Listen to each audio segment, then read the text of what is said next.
सुनहरे गोबर की कथा। एक बार की बात है, किसी शहर में एक बड़े से पेड़ पर एक पक्षी रहता था जिसका नाम था सिंदूक। सबसे चौंकाने वाली बात यह थी कि उस पक्षी का मल सोने में बदल जाता था। ये बात किसी को भी पता नहीं थी। एक बार उस पेड़ के नीचे से एक शिकारी गुजर रहा था।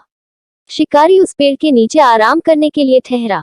वो आराम कर ही रहा था कि इतने में सिंदूक पक्षी ने उसके सामने मल त्याग कर दिया। जैसे ही पक्षी का मल जमीन पर पड़ा, वो सोने में बदल गया। ये देखते ही शिकारी बहुत खुश हुआ और उसने उस पक्षी को पकड़ने के लिए जाल बिछाया। सिंदूक जाल में फंस गया और शिकारी उसे अपने घर ले आया। पिंजरे में बंद सिंदूक को देख शिकारी को चिंता सताने लगी कि अगर राजा को इस बारे में पता चला तो वो न सिर्फ सिंदूक को दरबार में पेश करने को कहेंगे बल्कि मुझे भी सजा देंगे। ये सोचकर डर के मारे शिकारी ने खुद ही सिंदूक को राज दरबार में पेश कर राजा को सारी बात बताई। राजा ने आदेश दिया कि सिंदूक को सावधानी से रखा जाए और उसे अच्छे से खाना खिलाया जाए। ये सब सुनने के बाद मंत्री ने राजा को कहा, आप इस बेवकूफ शिकारी की बात पर भरोसा मत कीजिए।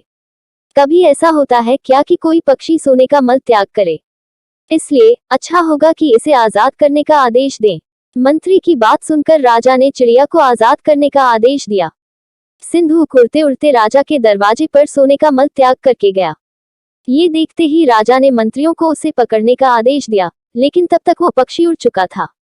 उड़ते उड़ते सिंदूक कह गया, मैं बेवकूफ था जो शिकारी के सामने मल त्याग किया। शिकारी बेवकूफ था जो मुझे राजा के पास ले गया। राजा बेवकूफ था जो मंत्री की बात में आ गया। सभी बेवकूफ एक जगह ही हैं।